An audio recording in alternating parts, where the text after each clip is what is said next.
Aurat laki-laki sesama laki-laki. Sepakat para ulama mengatakan bahawa aurat lelaki dengan lelaki itu antara pusar dan lutut. Dalam mazhab Syafi'i tidak termasuk pusar, tidak termasuk lutut, tetapi di antara keduanya. Maka bermain bola, main futsal, main apapun, aurat tetap wajib dijaga. Maka pakai pakaian jangan melebihi lutut. Paling kurang kalaupun pakai celana bola, tutup sampai ke lutut. Jadi jangan mengira lelaki dengan lelaki auratnya hanya selebar celana dalam saja. Karena hari ini mengira aurat sama lelaki boleh pakai celana dalam, mandi bersama, berenang bersama. Tidak boleh. Hati-hati yang mengikuti olahraga-olahraga yang memamerkan aurat. Renang dengan celana dalam haram, kecuali berenang di kamar mandi, tutup pintu, jangan ada orang lain. Kalau bapak ibu ada yang ikut binaraga memamerkan tubuh di depan orang lain hanya dengan memakai celana dalam, walaupun menang juara satu, tapi dalam neraka pun juara satu. Jadi hati-hati ini. Ini agama. Allah akan meminta pertanggungjawaban. Kita hidup ini bukan tanpa kontrol. Allah mengontrol kita, Allah mengawasi kita. Hidup bukan suka-suka kita, tapi suka-suka Allah. Allah menyediakan dua tempat, surga dan neraka. Silakan pilih antara keduanya. Aurat terbuka dengan sengaja termasuk salah satu jalan menuju ke neraka. Nah, ini cukup banyak ini anak-anak muda yang hang-hang hari ini. Itu pakai celana pendek sampai nampak paha. Udah pahanya ceking, hampir nampak tulang. Desyalom. Baik, itu terakhir pembahasan kita. Kita sambung sedikit lagi masalah pakaian yang wajib menutup aurat ini. Berikutnya adalah auratur rajul bin nisbah lil ajnabiyah. Bagaimana aurat laki-laki atau batasan mana aurat laki-laki di hadapan perempuan yang bukan mahram. Kalau perempuan di hadapan laki-laki bukan mahram, seluruh tubuhnya kecuali wajah dan kafain, dua tapak tangannya. Dua tapak tangan itu maksudnya adalah zahir dan batin. Ini boleh nampak di hadapan yang bukan mahram. Sekarang aurat laki-laki di hadapan perempuan yang bukan mahram, apa yang harus dijaga? Fayara al-Hanafiyah anna laha an-nadhar ila ma'adda ma baina as-surrah ila rukbah in amanan ala nafsiha al-fitnah. Menurut mazhab Hanafi, laki-laki tetap wajib menjaga di antara pusar dan lututnya, supaya aman perempuan tersebut dari fitnah. Jadi selain pusar lutut, kalau dilihat oleh perempuan yang bukan mahram, dibolehkan dalam pandangan mazhab Hanafi. Wal Malikiyah yarawna anna laha an-nadhar ila ma yarahu ar-rajul min mahramihi wa huwa al-wajha wal atraf 'inda amn al-fitnah.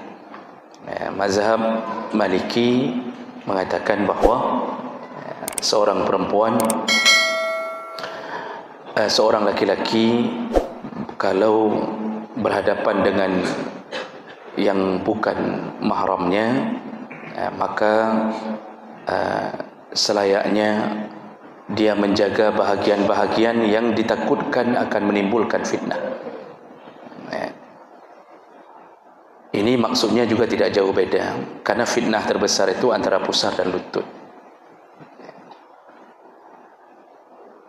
Wa amma Syafi'iyah, menurut mazhab Syafi'i, ini dalam kitab Mughnil Muhtaj disebutkan, fala yujizuna laha an-nadhar ila ma huwa aurah wa ila ma huwa ghaira aurah minhu ila min ghairi sabab. Tidak boleh seorang laki-laki atau seorang perempuan melihat aurat laki-laki yang tidak ada sebab. Artinya tidak ada tujuan, bukan karena operasi. Jadi bukan karena doktor perempuan harus mengoperasi laki-laki yang harus dilihat aurat. Artinya tidak ada sebab. Hidup normal maka tetap harus terjaga sebatas aurat laki-laki itu. Maka batasannya yang mana? Seperti yang disebutkan oleh mazhab Syafi'i, iaitu antara pusar dan lutut. Jadi laki-laki di hadapan perempuan itu yang utama untuk dijaga. Begitu juga dengan mazhab Hambali, mengatakan hal yang sama. Nah, mazhab Syafi'i menyebutkan salah satu dalil dari Ummu Salamah radhiyallahu anha, qalat kuntu inda Rasulillah sallallahu alaihi wasallam wa indahu Maimunah. Ketika aku bersama Rasulullah dan ada istri yang lain, yaitu Maimunah. Dulu istri Nabi akur, bang, enggak ada masalah itu antara Ummu Salamah dengan Maimunah. Hari ini yang Nyak Salamah dengan Nyak Maimunah mempaki lebih-lebih, itu hari ini terjadi. Dulu tidak ada masalah, karena Nabi pun mampu berlaku adil di antara istri-istrinya. Fa aqbala ibnu ummi maktum wa zalika ba'da an amarna bil hijab fa qala sallallahu alaihi wasallam ihtajaba minhu. Masuklah ibnu ummi maktum. Ini ibnu ummi maktum ni sahabat yang buta. Ketika dia masuk, Rasulullah mengatakan ihtajiba minhu, kalian berdua pakailah jilbab. Fakulna, kami berkata, ya Rasulullah, alaysa a'ma la yubsiruna wa la ya'rifuna? Bukankah orang buta enggak bisa melihat kami, dan dia pun tidak mungkin tahu kami bahwa kami tidak berjilbab? Faqala Nabi sallallahu alaihi wasallam, Rasulullah berkata, afa amiyawani antuma alustuma tabsuranihi? Kalian berdua kan tidak buta, bukankah kalian bisa melihat orang buta? Nah, maksud Nabi, bukan hanya perempuan yang harus jaga diri di hadapan pandangan laki-laki, tapi laki-laki pun harus menjaga pandangan. Sampai disebutkan dia buta, tapi kalian kan tidak buta. Maksudnya kalian kan bisa lihat aurat orang buta ini.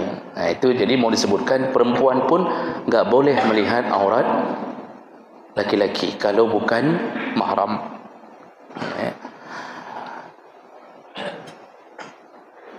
Nah, para ulama empat mazhab cenderung berjaga-jaga dengan beberapa dalil tadi yang mengatakan tentang di hadapan perempuan yang bukan mahram paling kurang kita jaga di antara pusar dan lutut. Tetapi Bapak Ibu, kita yang punya kehormatan sebagai seorang mukmin, kalau datang tamu perempuan bukan mahram atau di hadapan tetangga kita, mungkin ada sebagian buka baju tapi pakai celana atau pakai kain sarung, tapi baju terbuka, keluar rumah, duduk di depan rumah.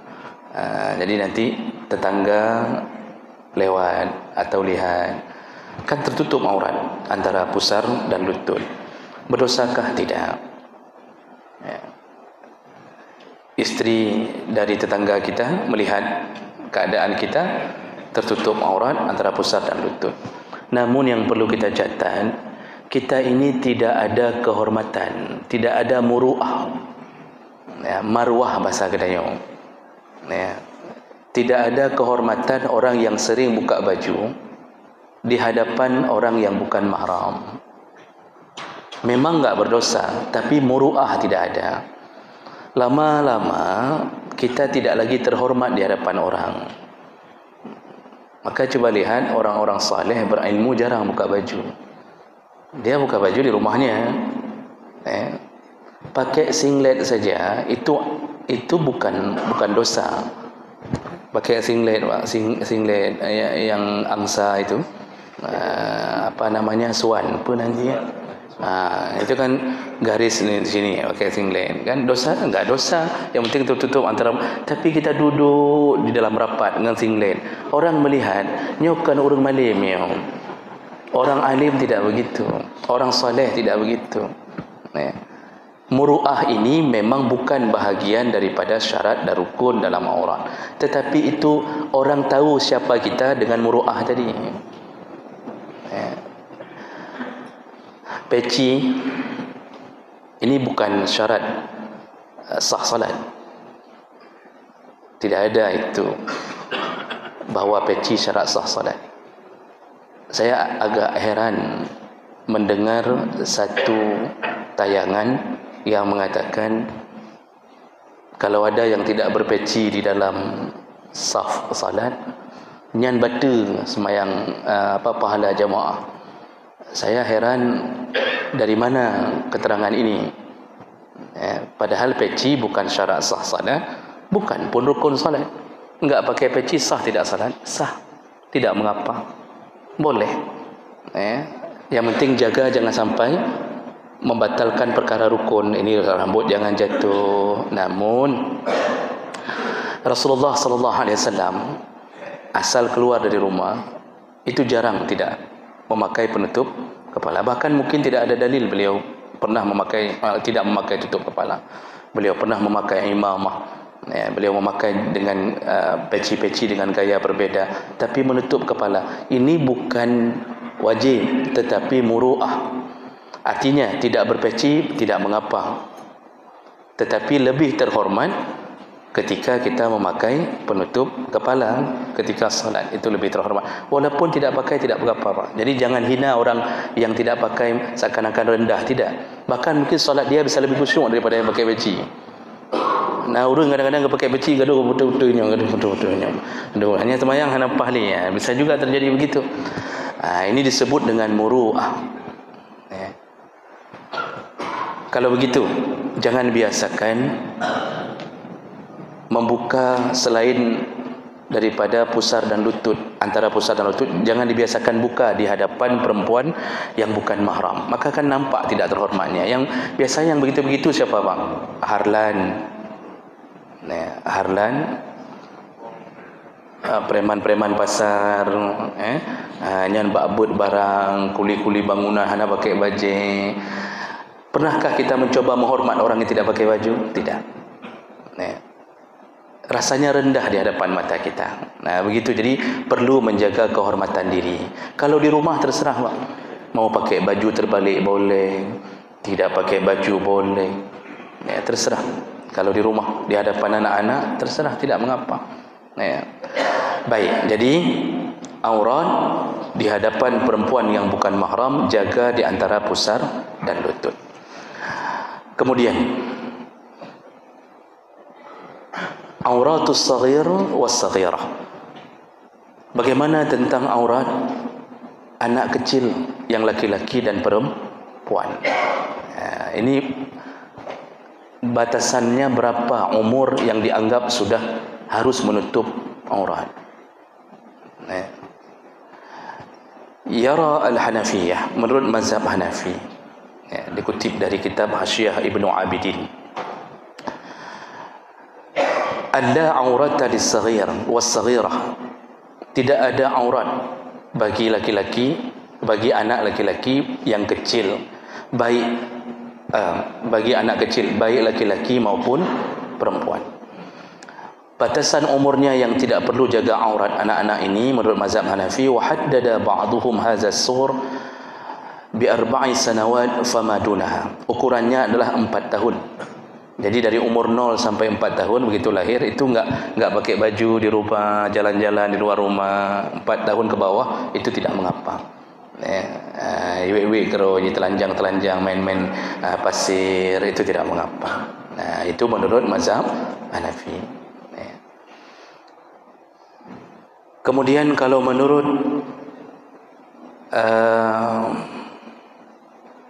mazhab Syafi'i, menurut mazhab Malik dulu sesuai dengan urutan yang paling tua. Wa yara al-Malikiyah anna as-saghir ibnu 8 sanawat fa aqall la aurata laha. Menurut mazhab Maliki, umur 8 tahun ke bawah itu tidak ada aurat. 8 tahun ke bawah, jadi sampai kelas 1 SD dia agak pakai baju, mandi hujan di luar, dilihat orang tetangga, tidak mengapa menurut mazhab Maliki. Ya. Falil mar'ah an-nazar ila jami' badan hayyan wa an taghsilahu maitan. Boleh bagi perempuan manapun untuk melihat tubuh anak kecil yang berumur 8 tahun ke bawah, baik dalam keadaan hidup maupun ketika memandikan jenazahnya, boleh ditelanjangkan. Ini menurut mazhab Maliki. Menurut mazhab Syafi'i wal asah 'inda Syafi'iyah, halun nazar ila saghiratin la tashtahi li'annaha laysat mudhinnatu syahwah illa al-farja fala yahillu an-nazar ilayh. Menurut mazhab Syafi'i, halal boleh melihat kepada tubuh anak kecil yang perempuan, ya, yang tidak ada syahwat. Artinya ketika kita lihat pun tidak menimbulkan syahwat, dia pun tidak pantas dijadikan sebagai sumber syahwat, illal faraj, kecuali faradnya, kemaluannya. Itu yang perlu kita jaga, jangan dilihat. Selain daripada itu, kalau dia pakai pampers tertutup kemaluan, maka tidak mengapa. Anak-anak yang masih kecil. Begitu juga wa farrajis saghir ka farjis saghirah. Begitu juga kemaluan laki-laki, anak-anak yang kecil sama. Itu saja yang perlu dijaga. Ya, jadi kalau anak-anak dan dalam mazhab Syafi'i ini tidak ditentukan umur, tapi ketentuannya adalah masa yang dilihat kira-kira masih layak untuk boleh buka aurat. Jadi mungkin kalau kita lihat umur, ya mungkin antara 0 sampai 7 tahun, 8 tahun, mungkin seperti mazhab Malik, itu mungkin masih anak-anak, belum ada syahwat melihat orang pun tidak ada syahwat melihatnya. Namun faradnya baik laki-laki maupun perempuan itu tetap tidak dianjurkan untuk dilihat. Jadi kadang-kadang kan ada tu misal anak-anak sedang mandi hujan di luar rumah, ada tetangga lihat, kok telanjang, ininya kok ini kan nampak, waktu dia pegang ininya nampak, ibu itu juga lihat yang punya anak itu. Itu sebenarnya jangan perhatikan. Kalau nampak ya nampak, maksudnya jangan diperhatikan. Itu maksud mazhab Syafi'i, yang kemaluan tetap tak boleh lihat.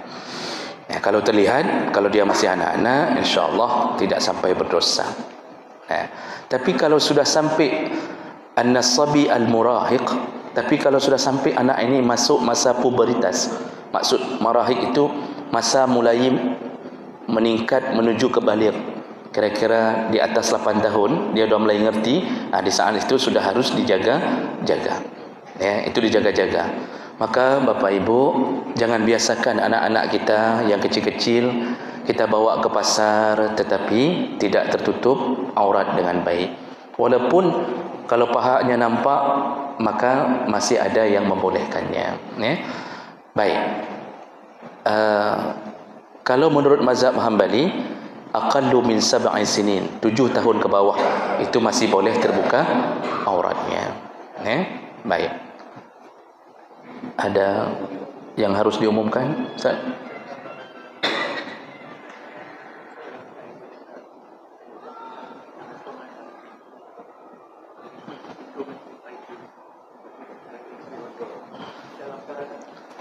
Ya, mungkin ada pengumuman sedikit.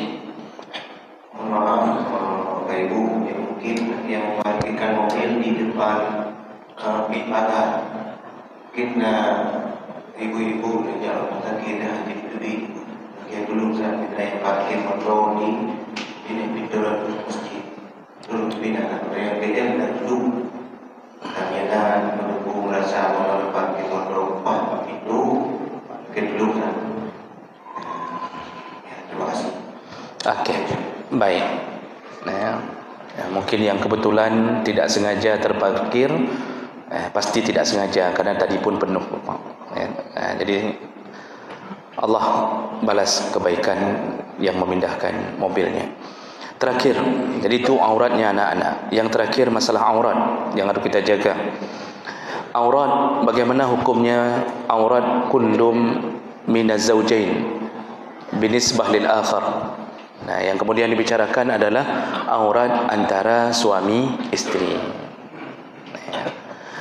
La khilafa bainal fuqaha, tidak ada khilaf di antara ahli fikih, imam-imam mazhab, fi annahu laysa ayya juz'in min badani zawjah aurah binisbah lizawj.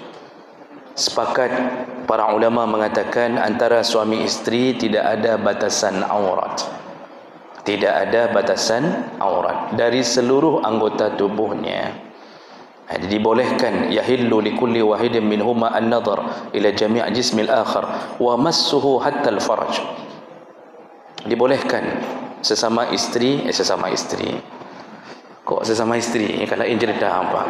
Dibolehkan antara suami istri, ya, melihat aurat masing-masing. Di sini jumhur ulama menyebutkan hatta al-farad, sampai kemaluan pun itu sama suami istri bukan aurat. Lianna wata'aha mubah, kalau bergaul berhubungan suami istri itu mubah, boleh, maka fayakunu nadhar kulli minhuma ila ay juz'in min ajza'il akhar mubahan. Maka kalau berhubungan suami istri itu boleh, maka aurat untuk dilihat juga boleh. Ini dalam pandangan jumhur ulama, ya. Allah Subhanahu wa taala mengatakan, jadi dalilnya adalah surat Al-Mu'minun ayat 60. Allah Subhanahu wa taala ayat 5 dan 6, mohon maaf. Allah mengatakan wallazina hum li furujihim hafizun. Termasuklah orang-orang yang beruntung di hari kiamat, yaitu mereka yang menjaga faradnya, menjaga kemaluannya, maksudnya daripada zina dan macam-macam. Illa ala azwajihim, kecuali mereka boleh tidak menjaganya kepada pasangan hidup mereka, aw ma malakat aymanuhum, atau kepada budak-budak mereka. Jadi ini ayat mengatakan faraj dijaga, termasuk orang yang akan beruntung di hari kiamat, kecuali kepada pasangan hidup. Itu maksudnya enggak perlu dijaga, tidak mengapa. Nah, ini yang menjadi dalil jumhur ulama. Walaupun begitu, ada anjuran. Lakinna Syafi'iyah wal Hanabilah qalu, mazhab Syafi'i dan Hanbali mengatakan, ini anjuran, yukrahu nadhar kulli minhuma ila farjil akhar, makruh hukumnya melihat kemaluan antara suami dan istri. Nah, jadi jumhur ulama tadi maksudnya lebih banyak yang mengatakan enggak ada masalah, tapi ada pandangan dari mazhab Syafi'i dan Hanbali makruh, ya. Dan ini tentu bahagian daripada adab, jadi intinya, kalaupun terlihat tidak berdosa, karena ada hadis Nabi sallallahu alaihi wasallam, iza ata ahadukum ahlah falyastatir. Jadi ada hadis Nabi yang menjadi sandaran ini, yaitu kalau salah seorang di antara kalian, wahai para suami, mendatangi istrinya, falyastatir, maka tutuplah dirimu. Maksudnya, kalau terjadi hubungan keluarga, sunnahnya menutup diri, jangan nampak ketelanjangan yang terjadi. Ini yang menjadi sandaran, sebaiknya tidak lihat. Tapi kalau terlihat tidak menyebabkan dosa. Jadi kuncinya Bapak Ibu, dengan suami istri itu tidak ada batasan aurat. Jadi istri boleh sesuka-suka hati di depan suami, suami pun begitu. Tapi lihat kalau ada anak-anak di rumah, itu jangan suka-suka juga, karena urusannya nanti dengan anak-anak. Jadi kalau anak-anak udah sekolah semuanya, yang kuliah udah pergi kuliah, tinggal berdua, nyana wek-wek dalam rumah telefon anak pupum. Nya payah nak pegang bahasa Aceh betul. Nanti yang terjemahkan bahasa Inggeris terjemahkan. Oh, suami misal wek-wek dari ruang tamu ke ruang dapur, ni enggak ada anak-anak lagi, tinggal berdua. Isteri pun wek-wek kan. Mungkin mereka ingin sensasi sekali-sekali, contohnya lah. Kena tampil beda sekali-sekali. Baik pegang pungung dia kok, bah betul pungung juga. Misal begitu. Berdosakah? Tidak. Syaratnya suami istri, dan itu istri sendiri dan suami sendiri, ya. Biar fikir sangat suami istri galak-galak. Itu makanya istri disuruh tampil seksi di hadapan suami, ya. Baik, itu yang perlu kita tahu seputar masalah pakaian yang wajib kita tutup, ya. Silakan Ustaz. Baik para jemaah sekalian, mungkin sudah